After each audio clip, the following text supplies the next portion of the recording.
Hi guys, and welcome to Reality with T. So I want to talk today about couples therapy. This is the third episode.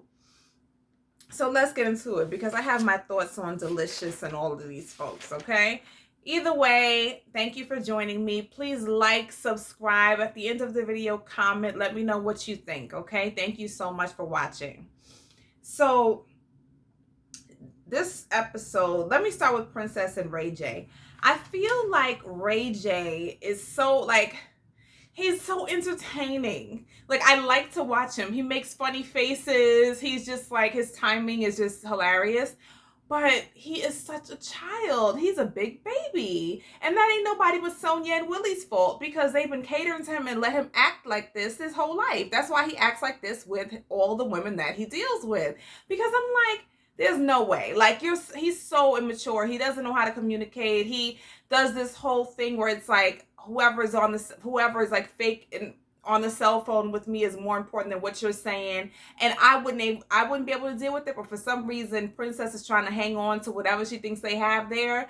I never really saw it for him in a relationship because after he pushed her in the pool, that would have been enough for me on national TV. But either way, here we are on an island in couples retreat trying to save their marriage. So we start off with, because remember last week, he couldn't take AJ telling him that his behavior was childish, which it absolutely was. But either way, he starts off saying that, I may look like a child, but I'm not. And it's like, you don't look like a child. You look like you're in your 30s. You have a nice little cute little face or whatever, but no, you don't look like a child, and no, you're not a child. So people are treating you like a child because that's how you're behaving. We feel like we have to handle you with kitten gloves because if we say something too harsh, you can't deal with it and you have to stand up and leave or walk away or pretend you're on your phone or do something rude. That's why people have to treat you like a child, because of your behavior. It's not because you look like a child, because you don't, okay? AJ is talking to Princess and she says, between you and Ray J, there is a level of disrespect between you guys, between the communication. And it's true because he, with the completely dismissing her, twisting everything she says, completely manipulating her. And then she also talks to him kind of like a child, but it's also, she can be very, I guess her tone is too harsh sometimes, very blunt, straightforward. And I guess the thing she does is kind of disrespectful because I guess his thing is that she always goes to the public with everything. At the same time, their entire relationship has been public. So, I don't know. This is where all that reality show and the social media and everything gets skewed because you guys have both lived in the public. You know what I mean? So she probably don't even know what's supposed to be private and what's supposed to be public. You guys are just trying to see who got you first. You know what I mean? So AJ said, listen, these communication issues are not going to be solved very quickly. This is going to take a while. And AJ says, actually, I think that it can be solved very quickly. It can be changed overnight. Princess is harsh. She starts calling names when she gets upset. And they both take very low blows at each other when they get upset. I will say that. He says that she says anything. Privacy is the issue. And he doesn't want to be disrespected. So then Princess is saying, AJ said, I hear a lot of what you guys don't want from each other. What do you want? And Princess just says, basically, the basics. Can you just come home at night consistently? You know what I mean? Can we wake up together every morning? Basically, can I know where you are, what you're doing? Because we know that Ray J's been out in these streets doing what he want to do with whoever he wants to do it with. Basically they get to a point where they find out neither one of them really want a divorce, and it's the first time they have said that aloud. So I guess they had a small breakthrough where it's like, where we are right now is really, really bad, but neither of us want to get through a divorce. There's something that we like about each other. I believe at one point she said when they do the little questions, they're just too much to keep up with, but Princess did say in one of the questions, she loves Ray J because them spending time together, it's almost like time passes and you don't even feel like it's passing. They can spend a whole day together and never get tired of each other. I mean, that's interesting because we never see that. We always see them tired of each other, but that's what she says. So okay. Then we have Yandy and Mendici. So they had a whole big thing last week at the pit of fire or whatever that I was calling the seance, where Mendici said he doesn't know if he would have held Yandy down the same way that she did when he was locked up, if she were to be locked up. So, Mendici, she wakes up upset about it and she wants to talk about it again. And Mendici says that he feels that she forgot about him. He felt so bad because he saw his daughter's first footsteps in prison. And my thing is, like, he really wanted her to be in prison with him. You know what I mean? You can't be mad because you saw your daughter's first footsteps in prison. You committed a crime. I didn't commit a crime. That's the punishment. You know what I mean? The government, everybody that you're committing this crime that has you locked up doesn't care. That's the punishment. You do not get to see your kids grow up. You don't. You're lucky she was bringing them as consistently as she did. You know what I mean? It's like he wants her to feel bad that he was in there and you didn't do the time with me, and you didn't suffer as much as I did. No, because I didn't do the crime. Like, he needs to be happy that she stayed. But everything that she has going for her, and as little as he has to give to this relationship, but I guess love, he needs to be happy that she's staying with him, because to me, he's not a catch. Everybody's saying he's cute, has a cute face. I'm not attracted to him. He talks a little too slow for me. I can't with the lack of vocabulary with him. So I'm not really turned on by him, but it is what it is. Yandy talked about how depressed she was when he was gone. She said she couldn't even produce milk for their child. You know what I mean? She was breastfeeding and she was so stressed out she couldn't produce milk for weeks. She cried every parent-teacher night. Now here's where Yandy gets mad extra, and I think that she's putting on a little extra sauce here. You know what I mean? Because we know Yandy can be kind of fake, and she tries to play the victim at times, and like she was the queen mother. You know what I mean?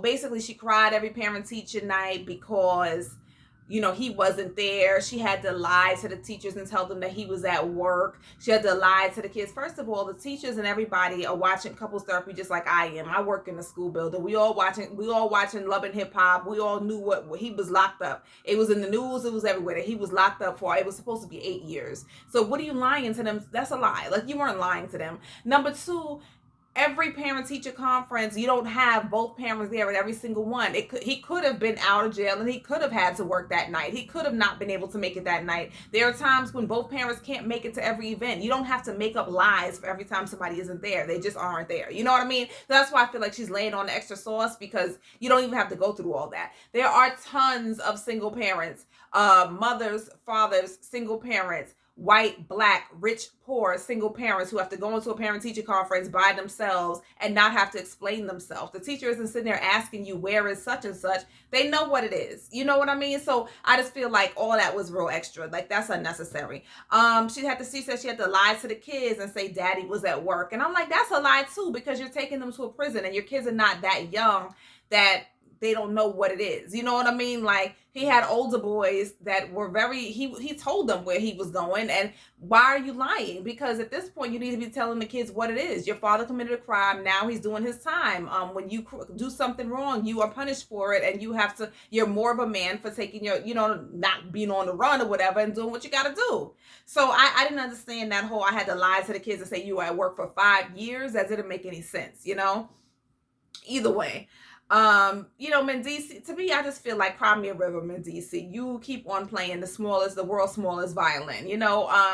Nobody she is not supposed to have to suffer with you the entire time for the crime that you committed. She was still suffering. She instantly became a single mother of, at that time, a young baby and a toddler, however old they were. She was doing it all by herself. She's working. She's making all the money to maintain whatever lifestyle you guys have. She's putting money on your books. She's bringing the kids to and from. She's on the phone with you 3 and 4 times a day with those paying those collect call fees. She's doing all this extra stuff, and you worried about emails and written letters. Like, are you kidding me?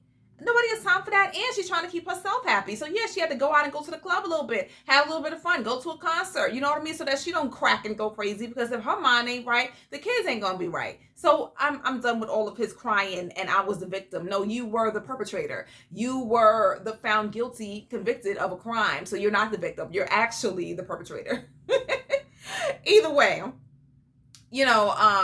Mendici talks about, now I have to try to win. When I came out of jail, I feel like I'm the outsider. I have to like be soft with the kids. I can't be as hard on them because I'm really trying to win their love back. I'm trying to win them over. I'm trying to get to know them better. And I'm sure I can see that happening. You know what I mean? The person who's been absent, now I want you to really like me. I don't want to have to come home and be the the Punisher or whatever it is, And so she says, well, why can't you do that for me? You know what I mean? Make me happy, do something to win me back.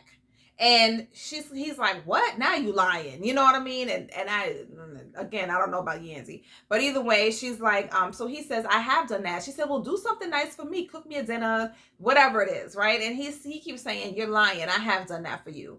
And at this point, he's annoyed with her lying for the cameras, and he says, all right, this conversation is over. I'm done with it. So that was it for them.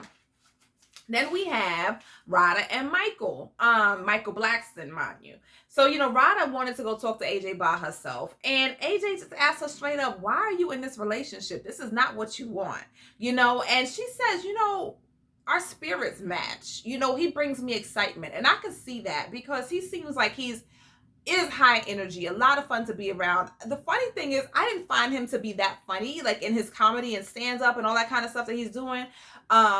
Especially when he uses that, he always says like, African, I'm from Africa, I don't know what country. But when he uses the accent of his mother or his parents or whatever.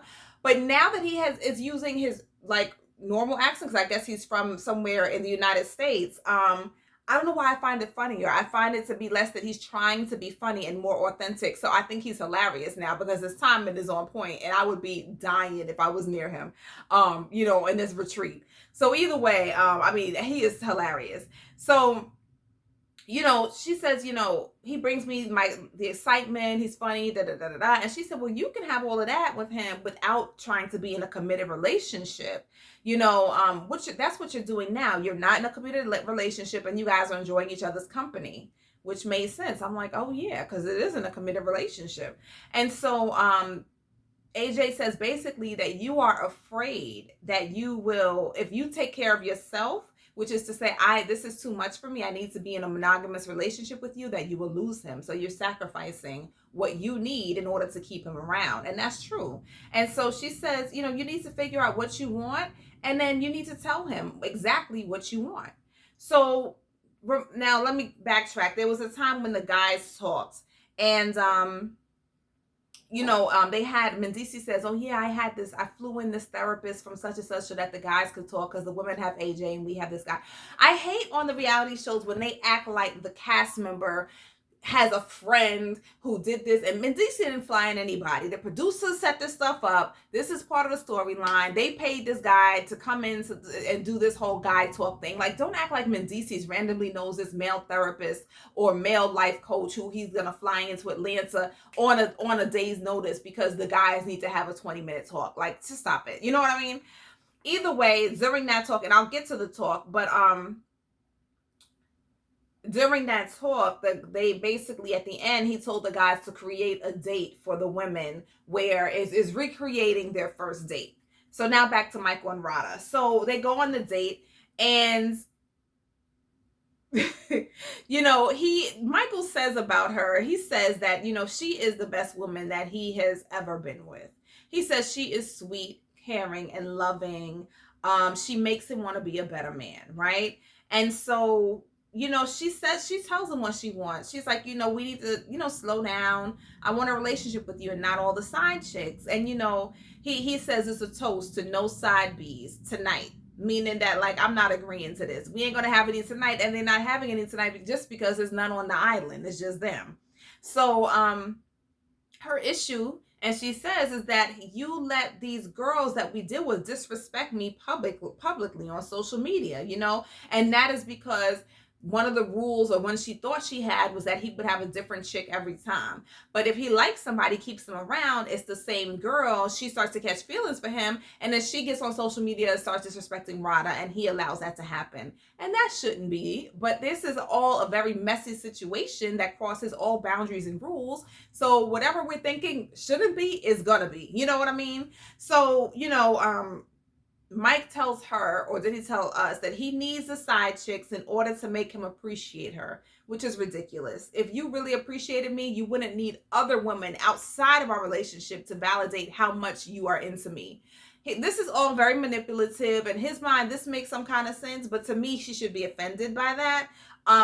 He's just trying to keep her in this little web of lies, this trickery that she has, right? And so he basically tells her, we agreed on it, and she did it because she saw more in me. She sees me as more than whatever, Michael Blackson, blah blah blah blah blah. This is why we agreed on it. This is why she went forward with it. But he can't make any promises about moving forward, about not having any side chicks. And like I said before, you can't go back on that. Once you have given this man 3 miles to take, you can't go back to giving him an inch. You know what I mean? This is the way that your relationship was established with him. From his standpoint, on their first date, he was like, we can recreate the first date, but the first date we had side chicks. You know what I mean? So this has been from beginning to present for 2 years. There's no way he's going to give up this privilege, this thing that you've allowed him to do. That's not even a privilege. This is just a part of their relationship, and just give it all up now. Like, he can't backtrack in that. Possibly if he started a new relationship with somebody and it never had that, then he can move forward, but there's no way you can take that back from him. I don't see it. All right. But I do think he's funny. He's like, she was like, he was like, recreate the first date, like we banged on the first date. Whatever it was. Like, it was hilarious, but that is what it is. You know what I mean? That's how you have presented this relationship. That's what it's gonna be. That's the foundation of the relationship. So you can't go back. Now, let me get to when the guys talk. So remember now, they flew down this guy that they keep calling a fake I'll be sure. And it's basically all the guys talking. And Michael, he starts out, they're like, where's Ray J? Ray J's not there. He's still in his feelings. And Michael's like, let's just let Ray J have his time. He's all ego. You know what I mean? Let's let him cool off right now. He's too upset from yesterday. Let's let him be. And the funny thing about Michael is he usually comes in with something mature to say, and then he usually backs it up with something funny. But he can be the voice of reason at times, which is kind of interesting. So,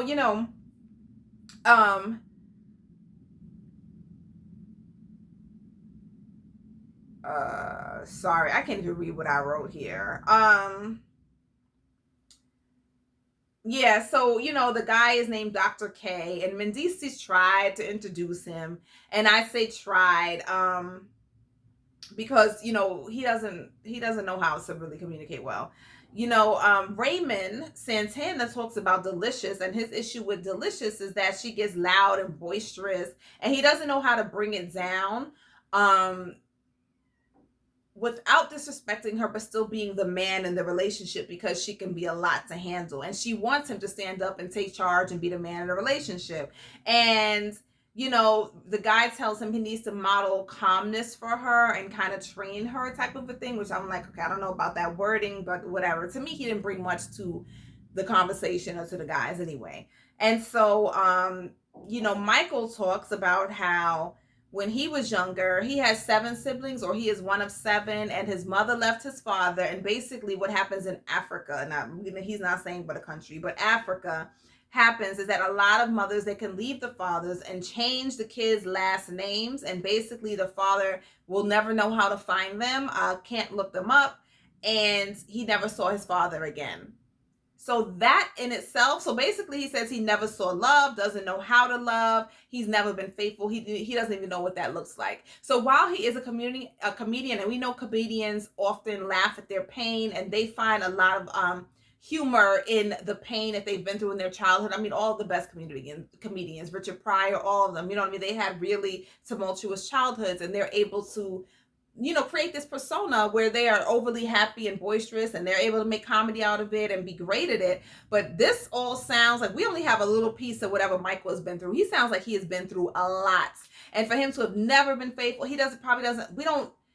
what's going on with mom, that she took the kids, don't want them with dad, what's going on with dad, what did he see before they broke up? Like, there's just so many questions here. Why he feels like why has he never been faithful? He has a lot going on, and this woman Rada isn't going to be able to fix it or change it, or her love or her plastic surgery is not going to fix whatever it was that Michael has been through. He's been through a lot. I hope that during this season, we get to hear a little bit more about his background, because this sounds pretty interesting.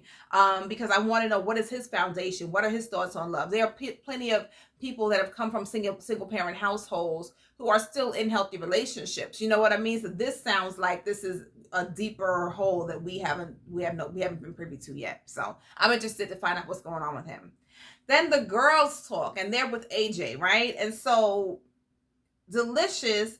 Okay, first the girls talk, and it's without AJ, I believe. But I guess it was something but Deelishis was talking about, they had sex in a Gucci store or something like that. Her and Raymond. And so Deelishis decides to explain it. And so she says, well, I'm a sex symbol, and I wanted him to know basically that she could back up. She's a sex symbol in public, and she wanted him to know that I could back it up. You know what I'm saying? I want you to know that I'm about it. This is what it's about. So let's get it popping in the Gucci store. I don't know why she needed to tell everybody this. Like, this is something that happened between you and your husband, but I guess she initiated the sex in the store, and basically at some point she said that's how their relationship started. I think they did it on the first night, and within a month he had proposed to her marriage. So she's the initiator with sex, and she ends up, her issue is that she wants him to take charge sometime, right? And so my issue is, it's just so much with Deelishis.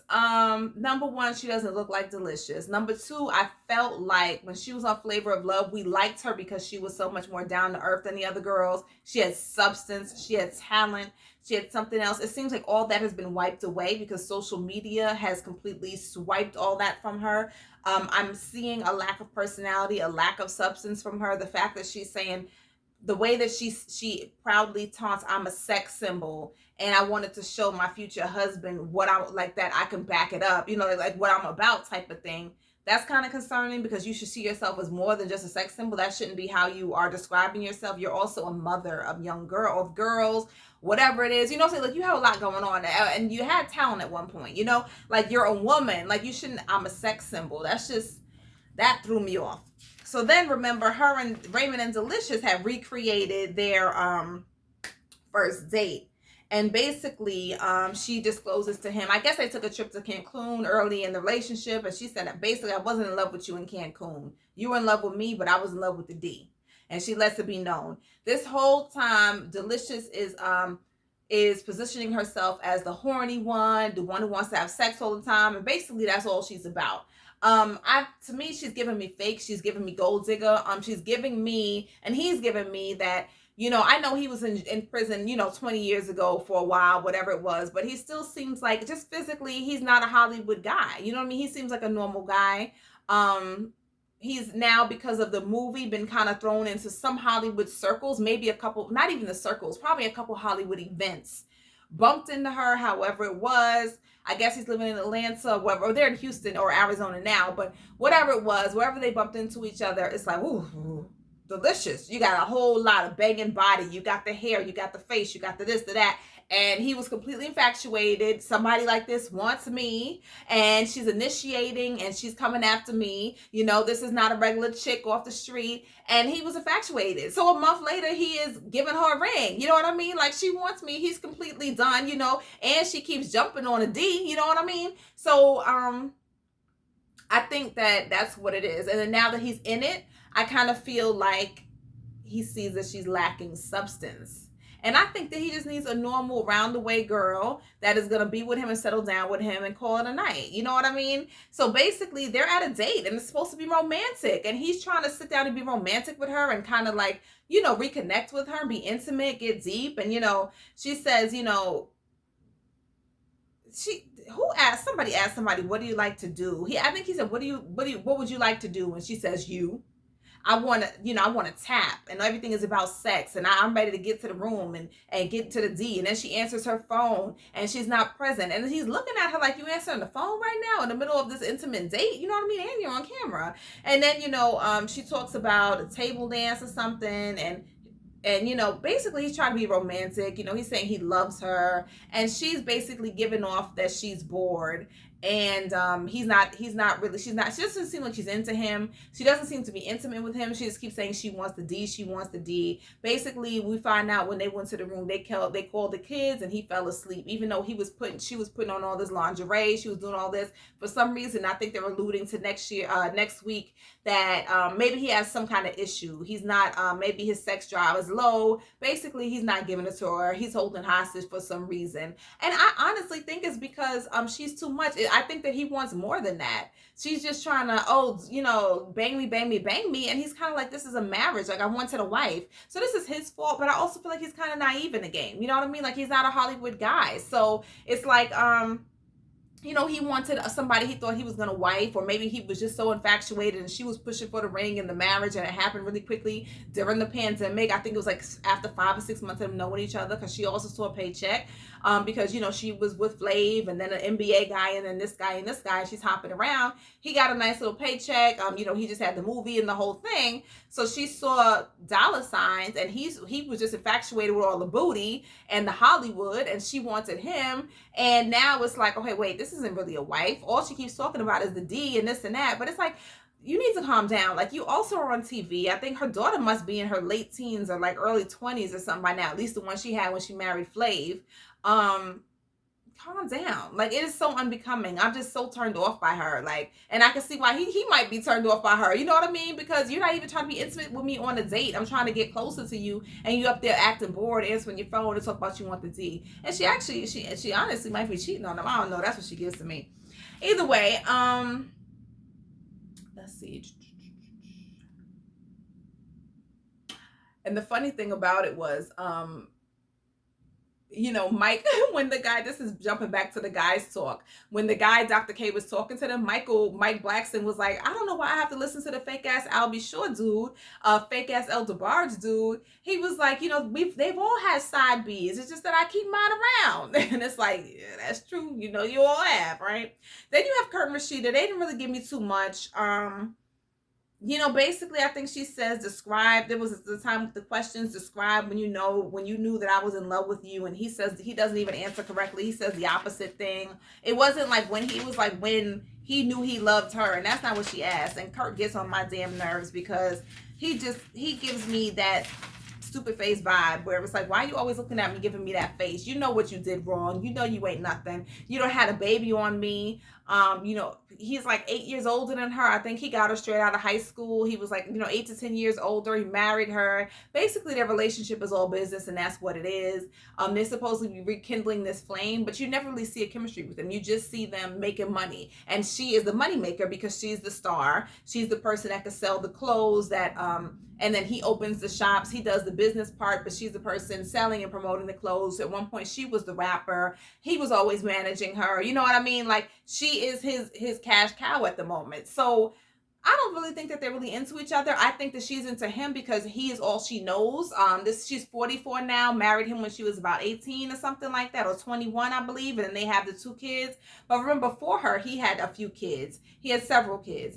And, during her, he's had a kid. And I just don't find, she's beautiful. But I feel like she is more of a business opportunity for him than a wife. But either way, let me know what you think. Like, comment, subscribe. I will see you next week for couples therapy. Thank you. Bye-bye.